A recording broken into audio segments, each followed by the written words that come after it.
Hey guys, welcome back. So today we're going to be talking about goals and how to make goals that don't suck. So as I alluded to in the last video, this one's a good one. Took a little while to get together, but you know what? Sometimes good things come to those who wait. So what we're going to go through today is not really a New Year's resolution video per se, but it is late February now, so chances are some of you watching this video, if you made a New Year's resolution, it's maybe not going so hot at this point in time, or at least if you've made New Year's resolutions in the past, maybe those failed too, and when you leave here today, you'll be equipped with tools and information to be able to make better goals that you can stick to and actually achieve this time around. And not just this year, but for years to come. All right, so got a few things on the agenda today, so just a quick rundown. We're going to go over long and short-term goals, the main differences between those two and how we can define them. And afterwards, we're going to get specific on making weight loss goals and muscle gain goals. So we'll break those down one at a time. But before we jump into it, I just want to preface this video by saying this is probably best catered towards beginners and novices. This is not so much for experienced lifters who've been training for a few years, who've actually stuck to programs, built up a good amount of technique, skill, and programming information. However, if you are an intermediate, advanced, or beyond lifter, and you have a pretty good program, I think you could still benefit from this because it might change your perspective on how you go about making goals, setting them, and how you get back up on your feet when you fail to meet your own goals. So, just to quickly define what the difference is between a beginner and a novice for the newbies out there who are watching, basically the beginner and the novice are both able to make session to session progress, but the beginner has essentially zero experience with exercise, whereas the novice may have floated between programs before in the past. They've maybe done a little bit of powerlifting type exercises, done some stuff with dumbbells, not really anything too consistent. They're stronger than the beginner, but they're not nearly as strong as the intermediate or beyond. So that's just a quick definition for the newbies out there. So with that in mind, this is mostly beginner content, but we're going to make a good video today. We're going to go over topics that everyone can benefit from. So we're going to distinguish between, again, long, short-term goals. Now, where these two things are different is really in the nature of expectations. So I would say to define the short-term goal for me, when I think about it and when I make them for clients and myself, is a goal that's either a weekly goal or a month goal. So that would be, your immediate future, right? And you can play with that definition, but it's a goal that you're expecting to meet in the near future, right? Very simple.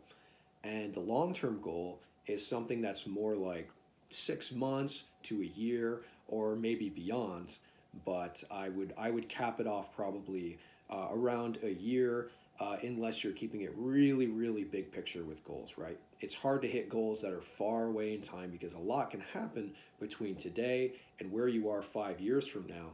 Financially, maybe you'll be married, maybe you'll have kids. Who knows what can happen? You move to a different part of the country or a different country altogether. So yeah, keep that in mind. Somewhere between 1 month and a month, 1 week and a month for short term, 6 months to a year plus for long term. Now, when I say the difference between those is the nature of the expectations, well, with a weekly goal or monthly goal, you expect to hit your targets. So if you're hoping to put 10 pounds on your squat month to month, you should be able to hit that consistently. And if you're able to do it 2 months in a row, and then the next 2 months, you can barely put 5 pounds on, or you're just kind of stuck with the weight, or if you try and add reps with the same weight, you feel beat up, well, then there might be some areas you need to address. It could be not enough sleep, not enough food. It could just be that your recovery is not very good, your technique's not very good, and you might want to address those deficiencies, right? So there was a rate of change that was successful, and then all of a sudden there was a drop, and there was some kind of plateau. Right. So the short-term stuff, you expect to hit it pretty much bang on the money. With long-term goals, however, for example, for myself, I'm currently able to, from a deficit, pull 400 pounds on a conventional deadlift. But my goal for the end of the year is to be able to pull at least 460. Now, the last time I actually assessed myself was back in November of last year, and that's when I successfully hit the 400-pound pull. So at this point, I should be close to being able to get a 420-pound pull, maybe 416, I'm not sure. I'm going to have a video out whenever I successfully do my next 1 rep max or heavy single attempt. But basically, I'm using current data to loosely, right, not more narrow and more precise, but loosely determine what a realistic 1 year goal is. And if I can only do 450 on the deficit conventional deadlift by the end of the year, I'm not going to be completely heartbroken. I'll be a little bit disappointed, but it's still great progress from where I am now. Whereas, we're going into March, so minimum from now, if by the end of March I can hit that 421 on the conventional deficit pull, I'll still be adding 30 pounds to a deficit deadlift. I'll be more than happy with that. I'd like to do more than that, but it is what it is, right? So expect that your 6-month to a 1 year goal, your margin of error is bigger than your week-to-week and month goal.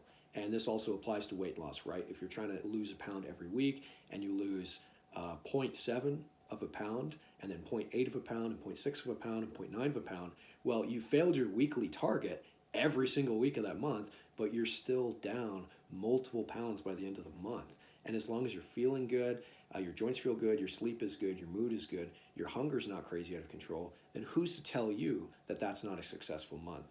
So even that being said, with the weekly and monthly goals, there's still room for some flexibility. It doesn't have to be completely rigid, okay? Just pay attention to the trends, and if it really does feel like a plateau, it might be. So stop and think about why that might be. Go back to those basic factors: sleep, recovery, what are you eating, what are you doing in the gym, look at your numbers, look at your technique, and really keep it simple. Perfect. So that's the big difference. Long-term goals need to be more flexible by nature, because as you extrapolate into the future, your ability to know what's going to happen goes down quickly. So the accuracy is inherently less. Short-term goals, more rigid, more precise, more well-defined, right? Okay, cool. Now, when it comes to specifically weight loss, we're going to talk about how to set realistic goals that you can achieve. So I kind of gave a good idea there when I said if you're aiming for 1 pound a week. I think that's a really good level of weight loss for someone to aim for. Half a pound to a pound a week is great, all the way up to maybe 2 pounds per week. I wouldn't recommend going beyond that. If you try and lose 3 pounds a week, you might find that your hunger gets really out of control. You might notice the mood swings, fatigue, low blood sugar, and to some extent that can be addressed with higher fiber foods, eating more protein, spreading out your meals to a higher frequency. So maybe you were at 3 meals a day before you started losing weight, and then once you started this aggressive weight loss, you switch to 4 small meals a day to keep your blood sugar a little bit more stable. That might help, but chances are if you're losing 2 to 3 pounds a week, it's still a little bit too aggressive for most people to handle. So what have I experienced to be a good rate? 0.5 pounds to a pound a week is pretty good. If you're losing 3 to 5 pounds a month, that's fantastic weight loss. If it's less than that, but it's a consistent loss, it's still a consistent loss, right? So at the end of the day, to lose weight, you need a sustained caloric deficit, right? You can't cheat your hormones. Yes, you can do things to influence them. Yes, you can do things to influence your metabolism, right? Muscle building is one of the best ways, because more muscle means more calories burned, right? So again, keep it really realistic. And in order to hit any of your weight loss goals, you're going to need to use a scale daily. So you can defuse that anxiety, that fear of weighing yourself every day by doing it daily to make it no big deal. It's just like brushing your teeth. It's just like anything else you have to do every single day. Okay, you're gonna eliminate that fear by doing it. It's the only way you're gonna get over it. You have to face it. And you need to do it under consistent conditions as well. So don't weigh yourself one day after a meal and then the next day first thing in the morning before you shower and eat breakfast. Okay, I'd recommend always weighing yourself first thing in the morning, before breakfast, before the shower, after you use the restroom. Weigh yourself. And even to the extent, the conditions need to be so similar. If you're wearing your pajamas, always wear pajamas. Okay, if you're not, right? You're about to hop in the shower, then don't. Don't be surprised if your PJs add half a pound or more, right? So we need to be precise and consistent. Best way to gather the data on weight loss, weigh yourself daily. In fact, it's the one true test of whether or not you're in a calorie deficit. If the scale goes down, you're in a deficit. You can plan for it on paper, and it might not play out in reality. So weigh yourself. Now, there's one more point on weight loss, and that is the type of weight loss we're going for here is not really a dramatic cut, like those crash diets, right? People losing 2, 3, 4, 5 pounds a week. Yeah, that's really not sustainable for your body. So what we're going to do is a recomposition. And here's why. If you're watching this, like I said, you're probably a beginner or a novice, and you may very well be overweight. And if you're overweight, then that means your goals are probably oriented, at least in part, to the losing weight and not just about getting strong, putting on some muscle, and looking better and feeling better, okay? And so that being said, your body is in a great anabolic state because you have that added fat adipose tissue, okay? And you also have the lack of experience because you haven't done lifting consistently for years and years. So your genetic potential to put on muscle and get stronger will never be higher than when you're an absolute beginner. It's only going to decrease from there. So you might as well take advantage of those big gains because you have the high body fat percentage and you have no experience. So your body's going to aggressively get stronger and it's going to put on muscle quicker than ever. Now you might be thinking, well, can your body really lose fat and gain muscle at the same time? Yes, of course.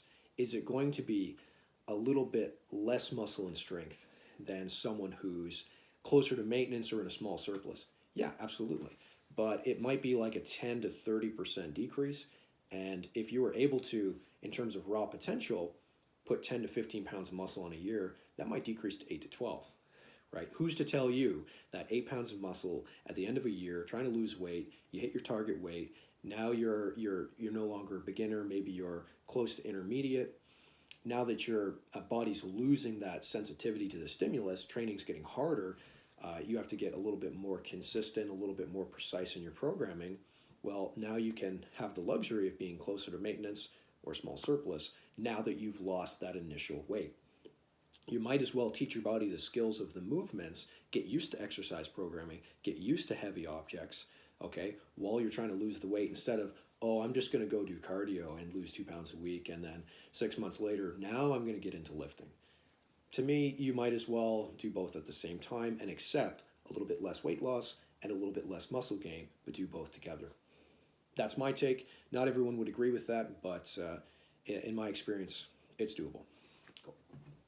So now going on to muscle gains. So now that we've looked at a sustainable rate of progress for weight loss, the 0.5 to 1 pound per week, which, by the way, going back to long-term goal, is 25 to 50 pounds in a year. It's doable, and it is a pretty dramatic change. Might not be the same as some of these videos you've seen of 60 to 100 pounds, but you know what? If you've lost 30 pounds of fat and you've put on 5, 6, 8 pounds of muscle by the end of the year, it's going to be pretty noticeable. So with muscle, it's a little bit different. We're not going to be looking at measurements on the scale to really tell us accurate information about muscle gain. It's a little bit harder to determine precisely how much muscle you're putting on. So rather than that, you can take body measurements. You can measure around your thighs as long as you pick a consistent point. So the midpoint between your patella and right here, this bony surface right here, the ASIS, right? So your anterior superior iliac spine, you go right there with your thumb, that little bony protrusion, and right here on your knee, the midpoint, and you draw a little X on there with the pen. That's a good place to go around. You can go around your bicep as well, but you don't even need to take arm measurements and leg measurements to determine muscle growth. If your numbers are going up on the bench press, squat, deadlift, and other exercises, you're going to be putting on muscle whether you like it or not. Hypertrophy and strength are not entirely the same, but they're closer to being the same than they are being completely different. So what you're going to look for here is more or less a rate of change on the lifts. That's my best recommendation. Rather than looking for an amount of inches to put on your quads in a year or an amount of inches to put on your biceps in a year, let's look at this again from the beginner and novice perspective. A sustainable rate of progress for those first 6 months to a year for the deadlift and squat could be something like 10 to 15 pounds per month added to your working sets. Now, that doesn't necessarily mean it's going to translate exactly to your 1 rep max going up that amount, but keep in mind, you never have to do a 1 rep max to determine that you're getting stronger. If you were doing at the start of January 135 on a deadlift for 3 sets of 8, and at the start of February you're doing 150 for 3 sets of 8, and the quality of the sets is similar, maybe the bar is moving a little bit slower with 150, well, that's 15 pounds added to your working sets in a month. That's fantastic progress. No one can tell you that you're not getting stronger, okay? And if someone else only gets 5 or 10 pounds on their working sets in a month, that's still great progress. Now, unlike the weight loss where you can keep conditions constant and have that same level of deficit, make sure you're doing your cardio, eating your protein, and so on, losing half a pound to a pound a week, there is going to be a natural decay in your progression on either the squat, bench, deadlift, any exercise. So it might be 15 pounds a month on the deadlift at the start, but maybe after several months, it becomes more like 10 pounds. You're going to have to pay attention to how your body feels, how your sets, the quality of your sets are as you do your reps, and you're going to have to determine, am I actually able to keep up with myself as it goes on? You'll sort of notice over time, you're going to hit that point, and the number of months it takes you to hit that point where you have to decrease your rate of progress, it's going to be your own journey. There's no one exact precise way to predict that. It's partly based on your effort, your genetics, how much volume and intensity you're doing, right? There's multiple variables at play, but just keep that in mind. So at the very beginning, 10 to 15 pounds on a squat per month or deadlift, very realistic. And I would say for most people, probably 5 pounds to 10 pounds per month added to the bench press, especially for guys at the start, 10 pounds per month for a few months. That's not unreasonable. At 10 pounds added to your working sets per month is certainly doable. And for females, at the very least, like 5 pounds added to your working sets per month is pretty doable. These will decrease over time, but those are good short-term goals to really look at. Long-term, again, you could expect maybe anywhere from 80 to 100 pounds added to your squat or deadlift in a year. And for your bench press, maybe that might be 50 to 70 pounds. The number's going to be a little bit lower for females than men, but you can make great progress nonetheless. So again, that's the rate of change that you can expect. And what do you need to do to make that happen? Well, you're going to need to eat some food, you're going to eat some calories, and you know what? The caloric surplus is ultimately going to be more important than the protein intake. It just is. So keep in mind your muscle gains are going to be far more optimized once you've already lost enough weight that you're kind of like close to your target body, you're at least comfortable with how you look, you've made maybe 20, 30, 40 pounds change. It might be less than that, it might be more than that, depends on how heavy you were at the start and what you're content with. But keep in mind, once you get close to that body weight where you're comfortable to start, actually putting on some pounds, and you're not putting yourself in that deficit, you're ready for some bigger gains. You need to eat, you need calories, okay, and you need protein. Now, what are the easiest calories to cut? Fat and carbs, right? They're the least filling, unless it's fiber, but you don't get calories from that. So with muscle gain, it's the opposite. What are the easiest calories to eat, right? Fat and carbs. So you'll see a lot of advice about eat this many grams of protein. Look, if you're getting 60 to 100 grams of protein per day, chances are that's enough to build quality muscle for a long time. Might need to increase over the years, but a lot of the common ideas, the common tropes you hear about protein, they're vastly overestimated, like way overestimated, like double what they actually need to be, okay? You don't need nearly as much protein as you think. Right. Cool. And one last point for muscle gain, I would say this. Here's a tip. In addition to your weekly and monthly checks on your progress to see if your squat, bench, and deadlift are progressing at the rate of change you planned for or hoped for, take pictures. You can take pictures once a month at 6 months and 1 year intervals. And you can just keep those photos to yourself. They don't have to go on social media, in your underwear or your shorts, whatever, and just compare it. Similar lighting, maybe the same room of the house, and see, do I look bigger? Do I look more muscular? That's a great way to do it. And especially as a beginner or novice, yeah, 6 months to a year out, you will see a very noticeable change. In fact, better than 2 years later if you're still continuing on with the same program. Cool. So yeah, weigh yourself daily if you're trying to lose weight. Take pictures of your physique if you're trying to build a great physique. And yeah, that's pretty much it. Make 1 month, 6 month, 1 year goals. Break it down. Use those rate of changes that we discussed in the video. Don't be afraid if you have 1 or 2 bad weeks here and there of weight loss and regress. You need to not panic, because one bad day of eating is not going to subtract from 2 consistent weeks. Okay, a cheat day every once in a while isn't going to kill you. And for the muscle gains, if you had a bad workout or you're sick, you know what? Take the time and rest and recover.